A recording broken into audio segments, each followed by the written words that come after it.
Thanks, everyone. So thanks for coming. My name is Jim Caggy. I'm the Senior Manager for the DoD Solutions team here at AWS. I've been here about close to 5 years now. When we first started back in 2013, we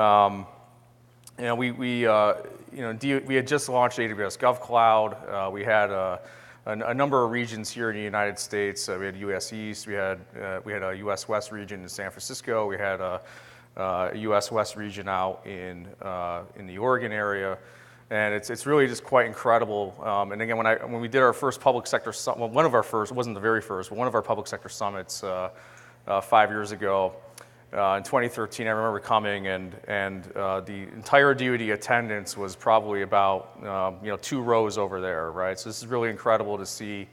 All the interest in our DoD customers, the ecosystem, the partners, everything that our customers have been doing on the platform in just the last 5 years has been really incredible. So what I'm going to do to kind of kick things off here is, first of all, it's a little bit of a state of the union on security authorizations and accreditations, just to give everyone the most current info on where we're at and where things sit within AWS and the DoD space. And then I'll spend some time going into how we've commonly deployed secure cloud computing architectures inside of AWS, how our customers and partners have deployed secure infrastructure, started making their way towards getting system authorizations. And I will leave some time towards the end for some Q&A. And of course, after the session breaks up, I'll be available for more questions that we can talk about one-on-one after we get out of here. So I just want to give everyone a heads up. We will do some Q&A at the end. But let's just kind of recap where we're at right now. So we have now, like I said, in 2013 we had a handful of regions here in the United States. Now we're fortunate to have the GovCloud region out on the West Coast, and as has been previously announced, we have another GovCloud region, which is going to be coming online later this year. We're really excited about that.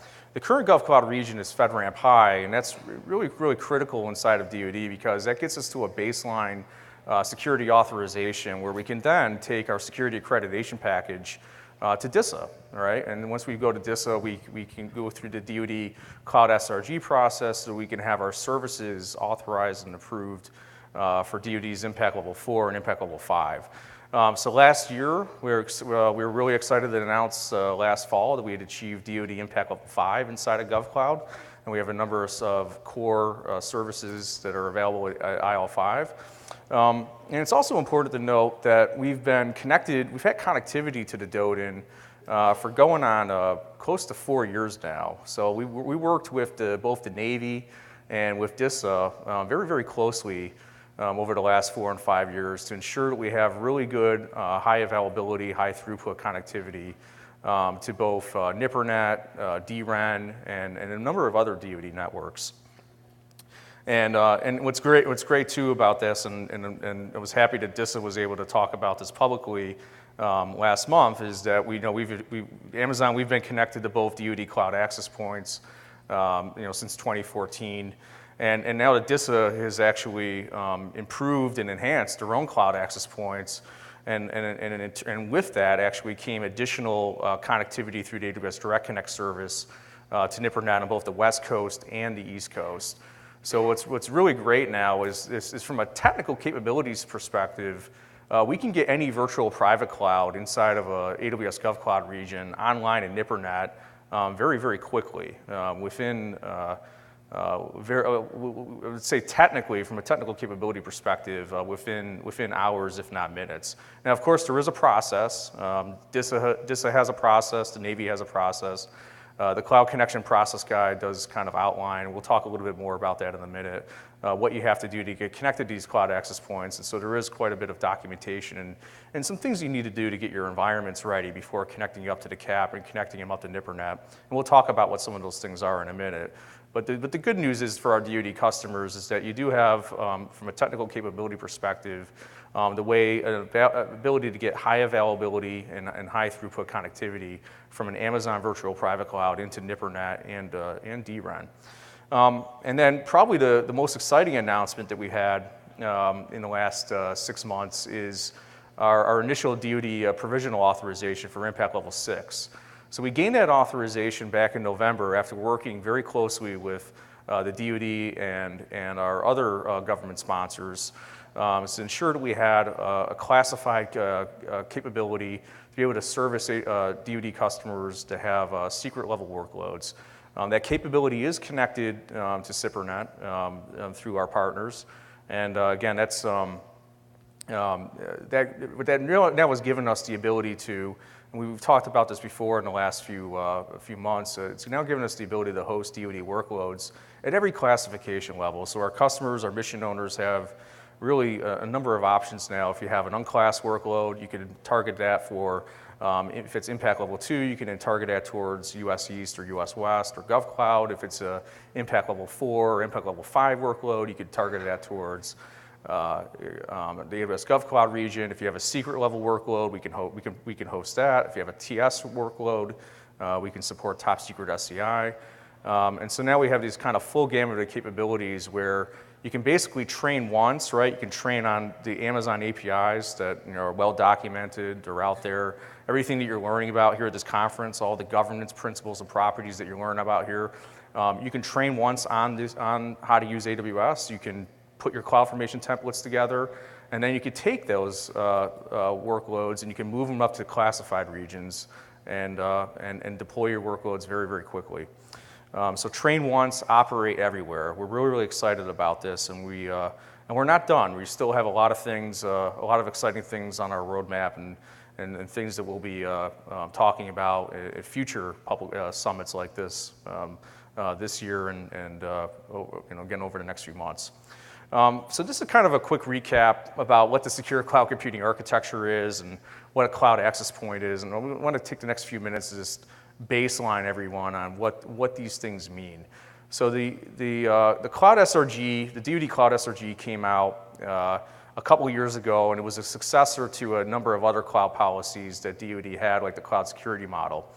They very, very quickly realized that even though the DoD had a Cloud SRG, it wasn't always clear to mission owners what they were supposed to do to architect the workload to be compliant with DoD regulations and policies and to be secure and to have just some baseline fundamental security in place. And so DISA's first attempt to giving that kind of guidance to mission owners was through the Secure Cloud Computing Architecture, which was an FRD they put out in March 2017. And we've come to find, I think all of us in the room that have been we've read the SCCA or have heard people talk about it, we've all come to find out is that it can get confusing sometimes and what exactly the intent was of certain things in the SCCA. And I think this has done a good job, at least in some of the public presentations they've given over the last few months, in clarifying that it's there to provide implementation flexibility. Even though there are some diagrams inside of the FRD which say here's some representative architectures, it's not the only way to architect a secure environment inside of the cloud. What it is recommendations, it's guidance. Your individual mission owner or your system authorization is for your mission workload is still going to have to be approved by your authorizing official, right? So. It's not that DISA is mandating or saying to everyone in DoD, this is the absolute only way to architect something securely in the cloud, but it's giving you some implementation guidance. That was the intent of it. And we've seen a number of customers over the last year and a half implement SCCA environments inside of AWS, which I'll show you some, kind of some standard reference architectures for that in a minute. But just so we understand all the acronyms and what they may mean. So in the SCCA guidance, they have the Virtual Data Center Security Stack. That's a VDSS. And it provides network and application security capabilities within your cloud environment, right? So this is supposed to be something that's going to provide application level security, and it's typically inline security. Now there's also some other capabilities you could put in place that are facilitating things like endpoint security or some other midpoint security features. But it really is intended to be an inline application security layer. But of course, it could be some other things inside that tier as well. And then the next thing is the Virtual Data Center Management Stack, which is really there to be a common services environment or a shared services environment. Very often, most system owners' application workloads, they don't want to be creating. They don't want to be operating and running their own Active Directory stack, their own patch repositories, their own DNS services, NTP services. That's not what a system owner wants to be focusing on. They want to focus on their application and make sure that their system is up and running. And so what a VDMS is it provides a one-to-many capability for shared services. So if you have this VDMS stack or enclave, right, and we say stack here, but it could be an enclave as well, or whatever way you want to call it, right? This enclave that contains these shared services, it allows an enterprise organization, enterprise IT services organization, to basically consolidate their directory services in the cloud, their DNS services, patching, things that may be facilitating cybersecurity service provider capabilities, which we'll talk a little bit more about. And been some new developments in CSSP policy in DoD, which I'm not sure everyone's aware of yet. We'll talk a little bit about that in a minute. That's where VDMS is just it's an enclave for that type of capability. And then the next thing is the TCCM, Trusted Cloud Credentials Manager. And this was one of the key reasons why I think DoD put this in here is they started to realize that in the traditional DoD data center environment, a lot of security is implemented at the network layer, right? There's perimeter security, there's data center level network security, there's IDSs, there's IPSs everywhere. I think what this has started to realize is that in a cloud environment, privileged user access, how you secure your credentials it's always important, but it's super important in the cloud because your networks are software defined. Within AWS, you're using a virtual private cloud. So literally, your network routes, your security groups, your ACLs, your firewall rules can all be changed on the fly. 1 minute, your application might be set up and configured to route in one way, and then the next second, it could be configured to route in a completely different way. And if you have the right privileged user access inside the cloud, you can actually modify your networking environment very, very quickly. So that's both a feature, and that's also something from a security. It's a great, very powerful feature, right? It lets you be very agile and flexible in how you deploy your systems, but at the same time, it also is a security concern, right? So privileged user access, right, becomes really, really critical to have tight control over your credentials, be following a least privilege model, ensure that you have separation of duties. These are all really important things, whether you're working in the cloud or outside of the cloud. But really, TCCM is to ensure that if you're going to be the root account owner or the root user of say an AWS account or any cloud services account, you make sure you have a privileged user access policy in place. And again, the policy is just there for governance reasons, and then of course there's technical measures that you can actually implement to actually enforce that policy. And we'll talk a little about some of that in a minute as well. And of course, the last thing we already touched on a little bit, SCCA actually does provide the implementation guidance for a cloud access point. So anyone in the DoD that wants to implement a cloud access point, or if you're a system integrator or partner or FFRDC, if you want to implement a CAP-like functionality for your workload, then the FRD gets into the exact requirements for how to do that. So diving in even a little bit more deeper, right? When you look at the VDSS, again, network and application security services. So what are some things you may want to put in there very specifically? A WAF, an application-aware firewall. There might be some type of network intrusion prevention detection type of system. You might want to have network flow logs and firewalls with packet capture capabilities. In a VDMS, again, it's a good place that if you're using ACAS and you need a place for your ACAS security center to operate out of, or if you're HBSS, right, you need EPO servers. DNS, NTP, patching, these are all the types of things that you may want to put inside of a VDMS enclave. And then the good thing is Amazon has a lot of native features to enable many of these capabilities.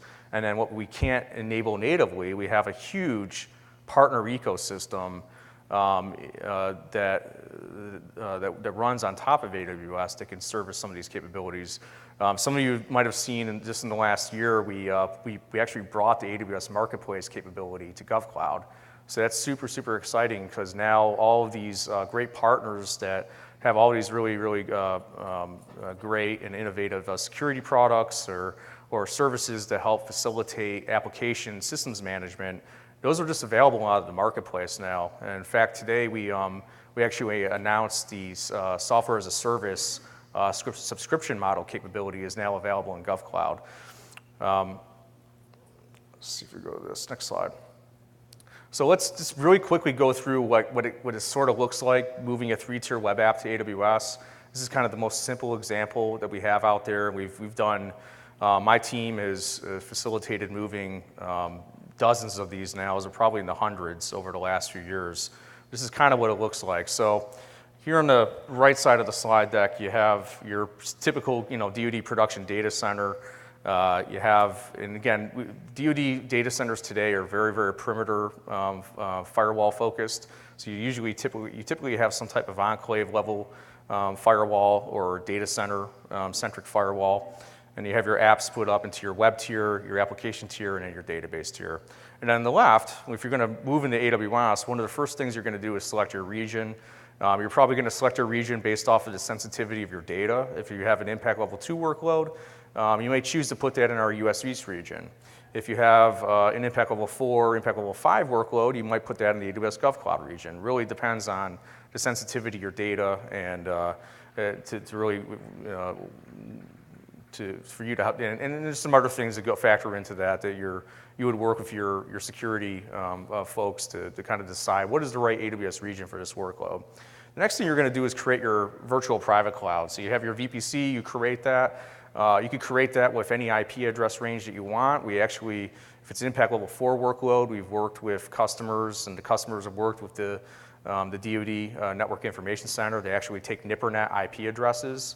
So you can take NIPRNet IPs and create your VPC using NIPRNet IPs or really whatever IP range that you want. It doesn't matter. The service will support both IPv4 and IPv6. And so then the next thing you're going to do is we have the concept of availability zones. Those who've been in some other sessions today probably heard a lot about availability zones. It's essentially fault tolerant, logically isolated place for you to deploy your applications, and so you can have some measure of high availability. So if one AZ has an issue, that won't affect the services in another availability zone. So you set up your subnets in an availability zone, and then if you need to have high availability at one of the different tiers, like the web tier, you just deploy another server, you put it in an auto-scaling group, and load balance it. In DoD, it's common to have a COOP, and even if you haven't implemented a COOP, you probably have a COOP policy. And you can actually, depending on your requirements and architectural needs, you can COOP within the same AWS region. And it's really, but for us, COOPing is not just about having your services ready on standby and hope that they kind of come up right when you need them. In our world, you actually can do high availability architectures really, really easily and implement things in a very, very seamless way. So essentially, for even less money than what a standard DoD COOP architecture would cost you, in our world, you could actually have your application split up into 2 different availability zones, which again, think of an availability zone like a data center, and you can actually load balance your workloads between these 2 AZs. And again, if one of these AZs has an issue, as long as you've architected your application properly, you have load balancers, your databases are clustered or replicating in a synchronous manner, you can actually survive a failure in one of your service tiers in any one of these AZs.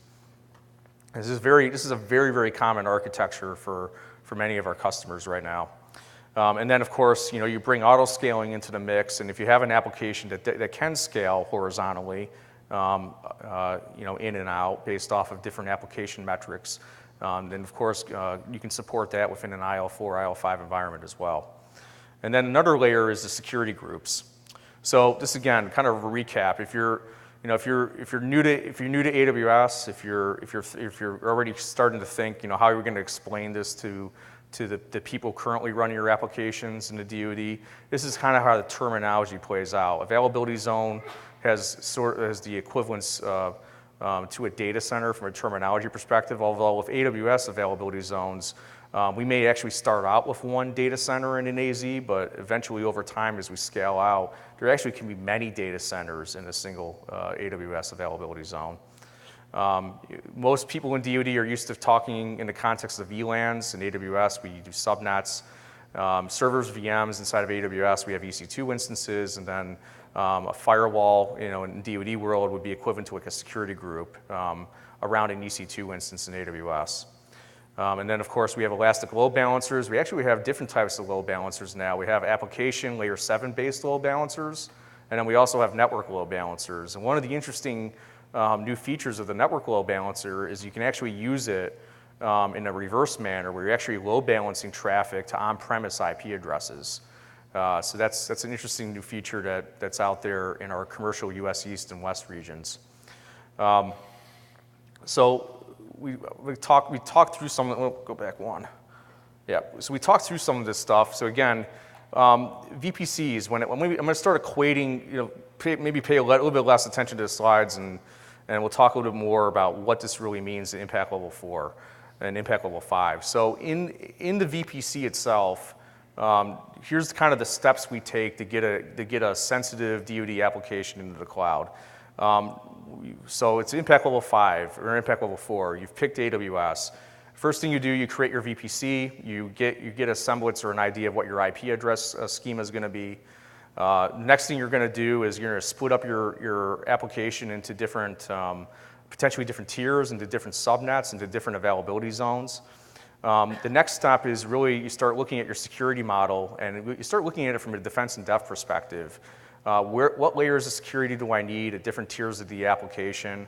Who do I want to allow inside of this application? Is it going to be just people coming from NIPRNet? Is it going to be people, we're also going to allow end users that are originating from the internet? And then, of course, the other choices we're going to make are, looking at our recovery time objectives, recovery point objectives, looking at kind of the application-centric SLAs. What kind of availability model do we need to follow here? What kind of metrics do we want to start thinking about in order to be able to scale the application in and out? When it gets to storage services, you have a lot more storage options inside of the cloud than you typically did on-premise in the DoD world. So you now have object storage services, which literally storage is at pennies per gigabyte, if not less than a penny per gigabyte now. Inside of Amazon S3, we actually have different tiers of storage. So we have kind of people would call classically online or nearline storage. We have those capabilities built in into Amazon S3. It's just a highly scalable and very, very durable data store. We also have block storage capabilities. So depending on what your application is and what your in and out operations, your IOPS requirements are, you have different types of EBS storage tiers, like we have SSD storage, we have magnetic storage.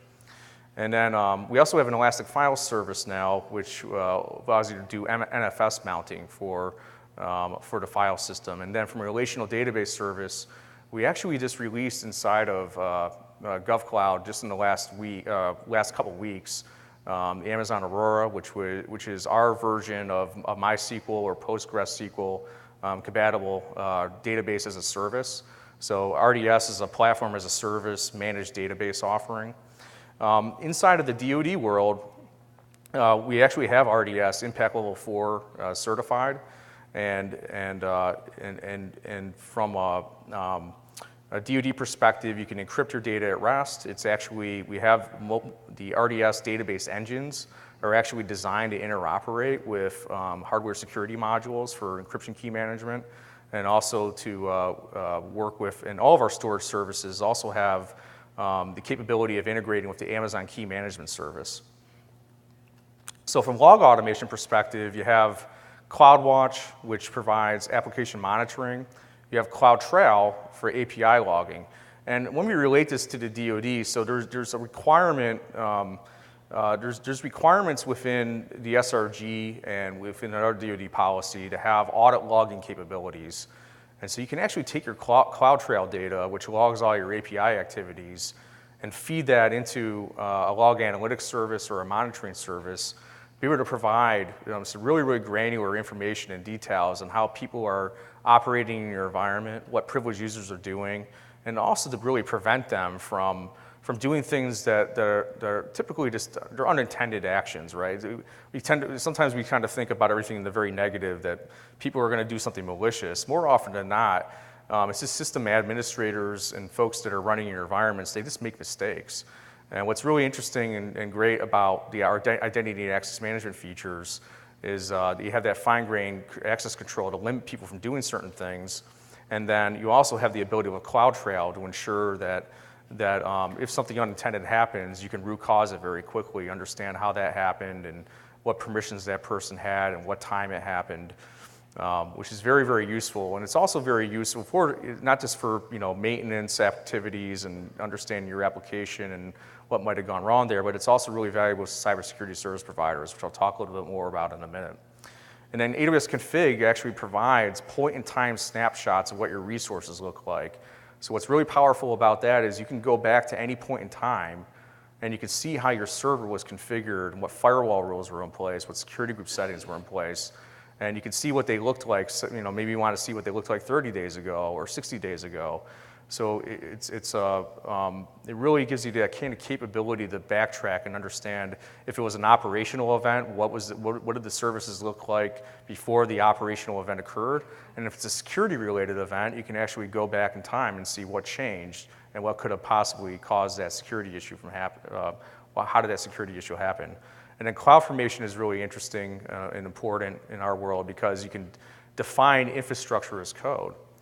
And as I said at the beginning of the presentation, now that AWS has services available to unclass and secret and TS, you can actually take CloudFormation templates and with a little bit of modification, it's not perfect, you have to do some modification. You have to modify resource identifiers, you have to modify partition IDs, but you can actually take CloudFormation templates that are developed in your impact level 4 or 5 environment, and you can actually bring them up to secret and TS and create an exact replica of your infrastructure into secret and TS environments. And so pulling all this stuff together from a log management analysis perspective, you have CloudTrail, CloudWatch, and VPC flow logs. You have you have AWS Config, you have the Management Console, which gives you visibility into what resources look like and what they look like right now, which is really important for visibility.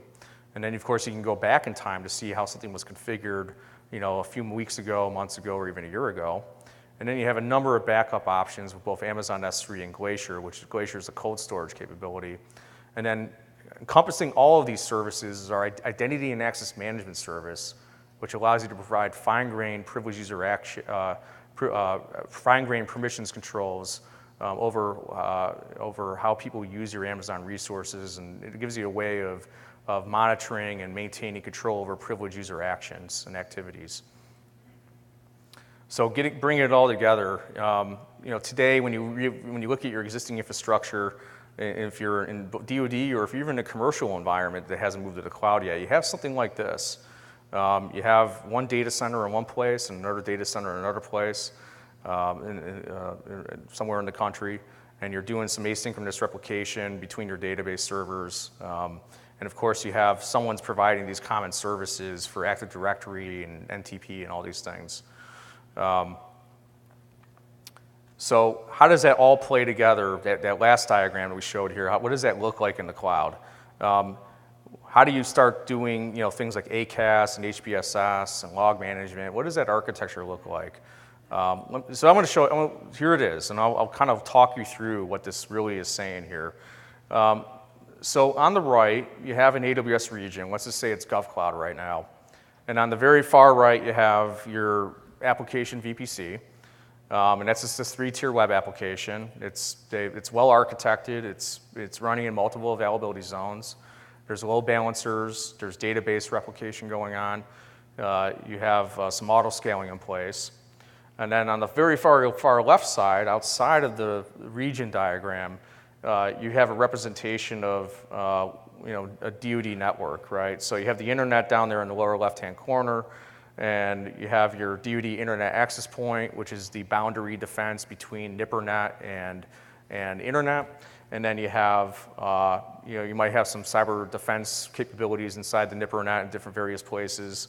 And then you have your cloud access point, where at the cloud access point, what DISA does in the DISA example is they deploy their cloud access points inside of co-location facilities. They just call meet-me points.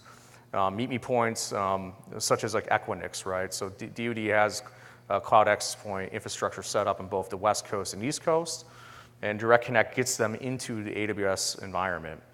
So when you look at a VDSS stack, really what it is, there's many different ways to architect it. This is not the only way to do it. This is a representative architecture. But one common way to do it is to have an environment where your VDSS is providing one-to-many security services. So you have one VDSS that's doing things like IPS, web application, firewall things. It might be doing some other security functionality. And then on the bottom, down there in the yellow, you have your virtual data center management stack, which again, the VDMS stack or enclave, is providing common services to this application. And so if you then, so this is just one application, and then if you had many other applications, if you start, if you're an enterprise organization that's thinking of moving 10, 20, 50 different applications to the cloud, all of those applications, they could theoretically share the same VDSS and share the same VDMS. Now, there are alternatives to this architecture. This is not the only way to do it. We've actually had some customers that have actually pushed the VDSS capabilities into the application VPC, right? So instead of having the VDSS out there as its own little enclave and going one-to-many, there still might be some inline security capability there, but then they also have some of the VDSS capabilities built into each one of the app VPCs. And so there is no, the point I really want to push here and make sure everyone's clear is this is not the only way to do it. It's not the one right way to do it. You have to implement your security in a way that makes sense for your specific application. Obviously, the way you're going to do security for a high-performance computing workload or some kind of big data log analytics workload is going to look a little bit different than how you're going to secure a standard 3-tier web application. So bringing it all together, if you have an end user who's on internet, here's how they're going to route their traffic to AWS. If they're out on the internet, the end user's out on the internet, they're going to route their traffic from the internet. The traffic's going to hit the DoD internet access point, and there's many of those deployed all over the country and even around the world. Once the traffic's on the DoD or on NIPRNet in this case, this is going to route it along the DIS and Core backbone network, and it's going to route to the closest cloud access point. It could be an East Coast cap, it could be a West Coast cap. And then once that traffic hits the AWS Direct Connect service, you're now on the Amazon backbone network, which runs across the United States. And so now you can move your traffic across to, say, the GovCloud region, and then it hits your VDSS stack, and then the VDSS stack will secure that traffic as it hits the application. And if your end user is just on NIPRNet, then your traffic is literally just going to route from NIPRNet along the, say you're coming from an Air Force network or Army network, it's going to route up to the DIS and Core backbone network. And again, DIS is going to route your traffic to the closest cloud access point, and that's how you're going to hit the cap. So just diving a little bit deeper into some of the security tools and features, and I'm going to talk about this in the context of cybersecurity service providers. We've been getting a lot of questions about this over the last couple years, and what's been really interesting is that DoD CIO actually released a new policy in November of last year, which allows DoD to now obtain commercial security services from cloud providers or other third parties. So it used to be with CNDSP Tier 2 or cybersecurity service provider type alignments, you had to go to a CSSP, and only a DoD certified CSSP, there's 23 of them, only one of the 23 DoD CSSPs could actually offer you any security services, whether you're in the cloud or out of the cloud. With the new policy that the DoD CIO released last November, you can actually obtain new capabilities from the cloud provider itself if they natively have them.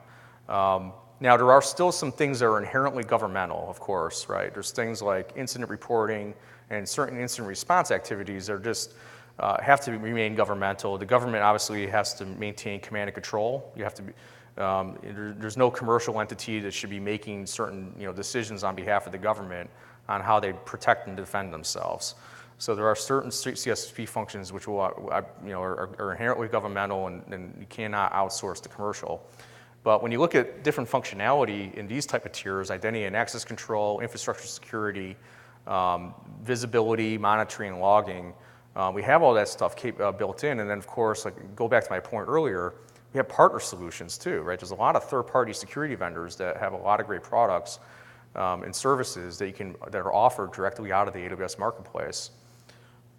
It looks like the slide got a little bit overwritten, but and the way we kind of break these out is on the left-hand side, you have your visibility and control services, and then you have your identity and access management services, and then you have your networking services, and then on the far right, you have your encryption level services. And there's one particular one I really want to hone in on because I think it's new and not everyone is kind of aware of the capabilities and what it can do. It's called GuardDuty.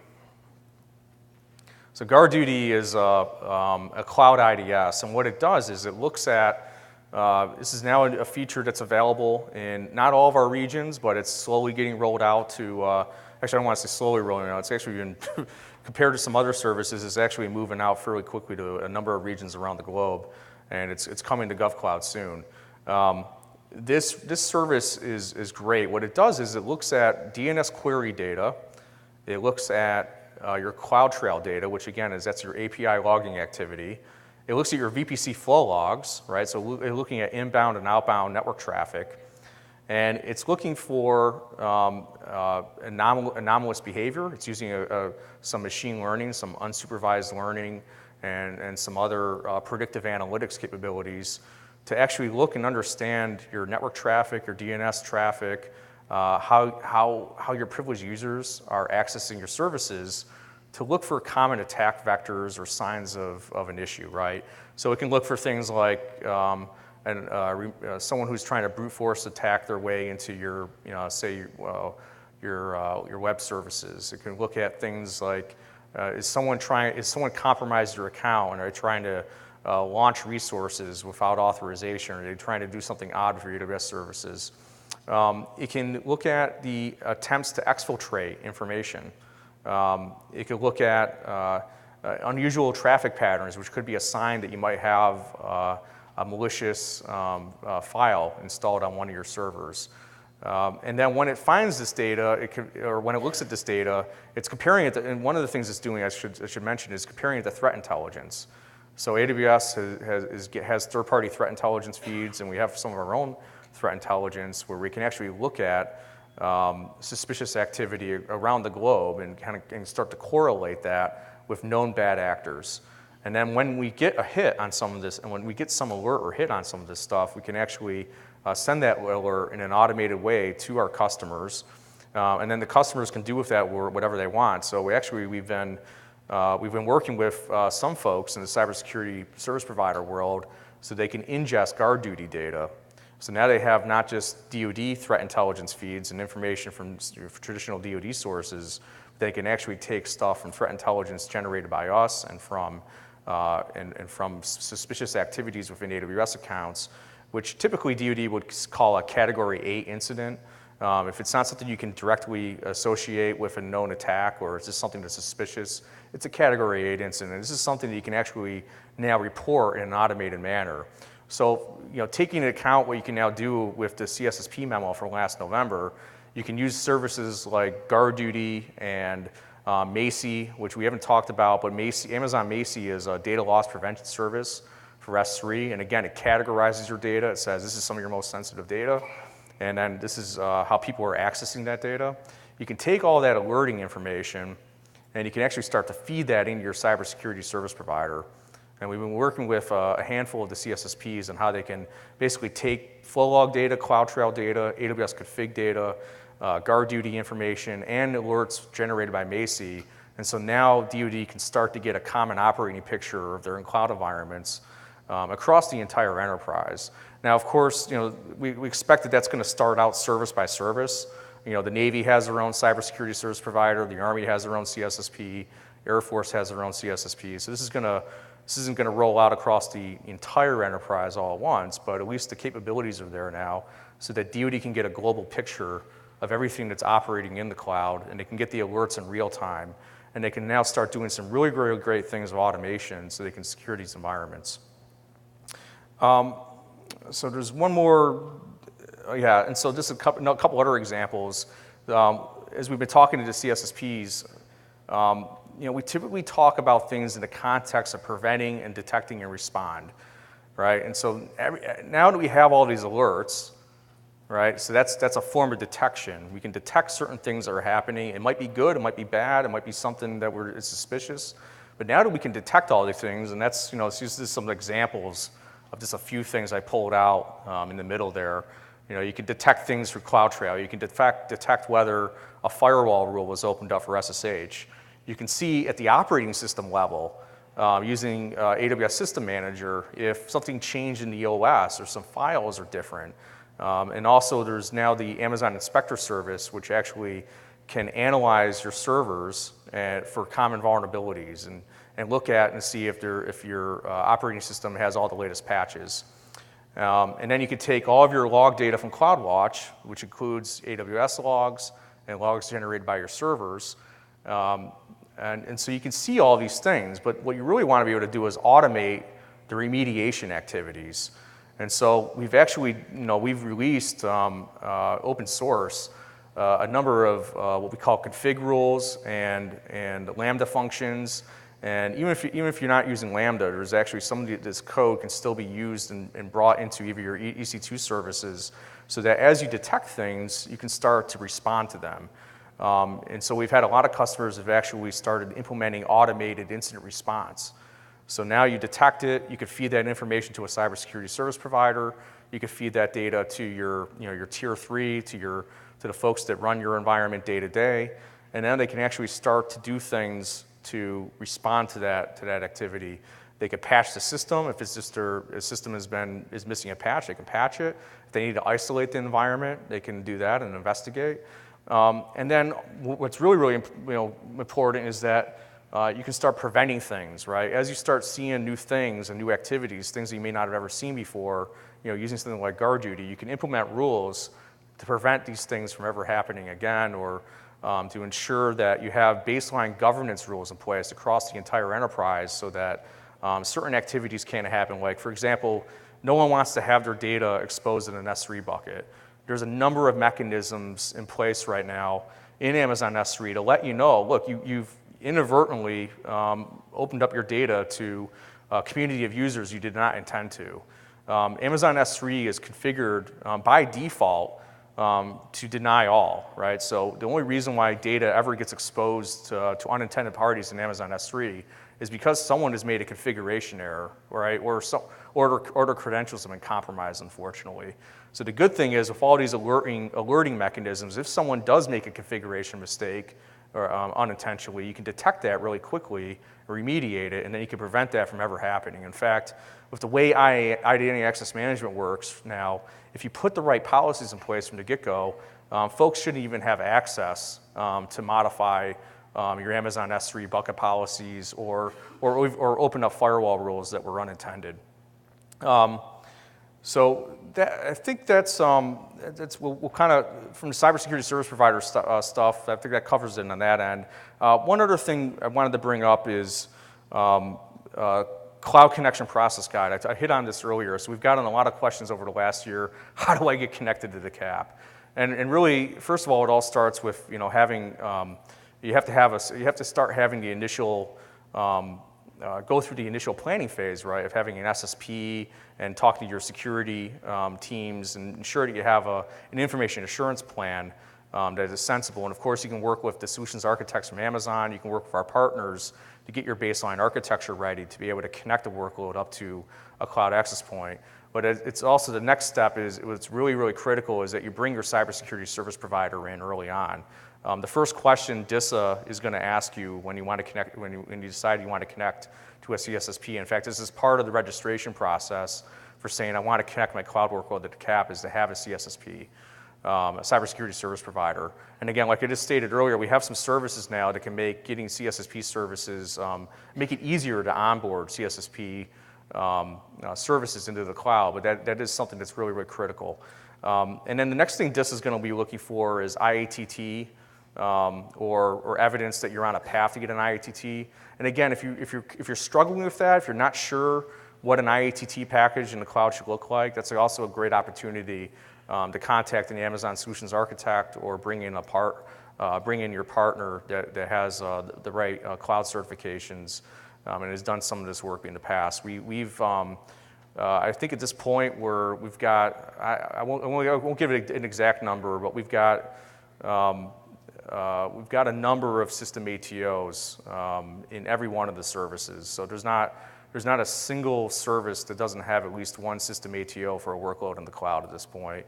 And some services are well north of 50 plus system level ATOs for workloads in the cloud. So it has been done before. There's not too much trailblazing within the middle depths itself. People do have system ATOs, but I think it's something that we just all need to do a better job of providing additional training and education on that topic. So I'm gonna pause there. I promised a little bit of Q&A. Does anyone open up the next 5 minutes to questions? Anyone have any questions I can answer?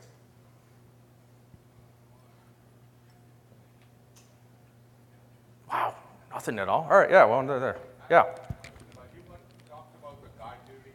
Yep. Can you talk about the scalability of GuardDuty because it's scalable, not scalable?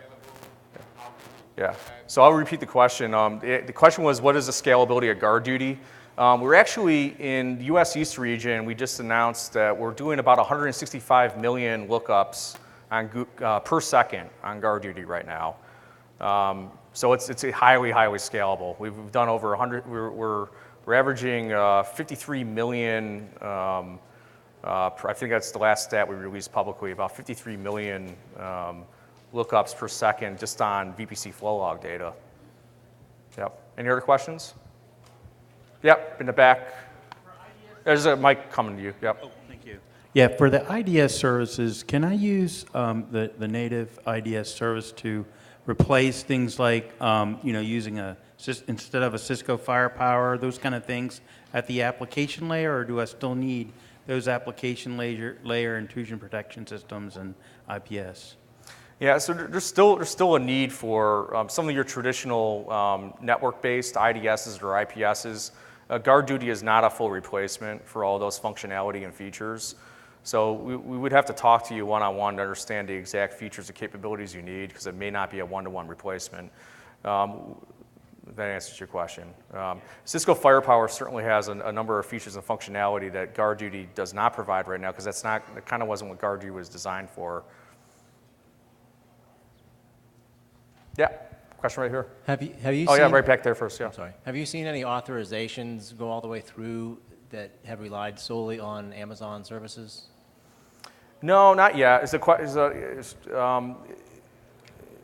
You still need to do, so every system ATO requires application level hardening, and so there's still that requirement to ensure that you have the right endpoint security in place, and that you have and there's just certain features and functionalities from an IPS perspective that are not readily available in the way that DoD desires them right now from an AWS native service.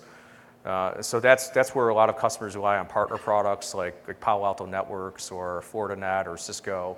And again, all those products are available in the marketplace. So although people haven't achieved system ATOs using 100% pure AWS services, they have achieved system ATOs using AWS services as one-to-one replacements for some functionality, and then launching products out of the marketplace to fulfill the rest of the requirements. And there's a question up here, yep. Could you talk to particularly for IL4, IL5 type workloads. Is there any hope for ever using elastic IPs, elastic load balancers, those types of things that are external, or we're going to have to kind of roll our own tooling in private space to do that type of functionality?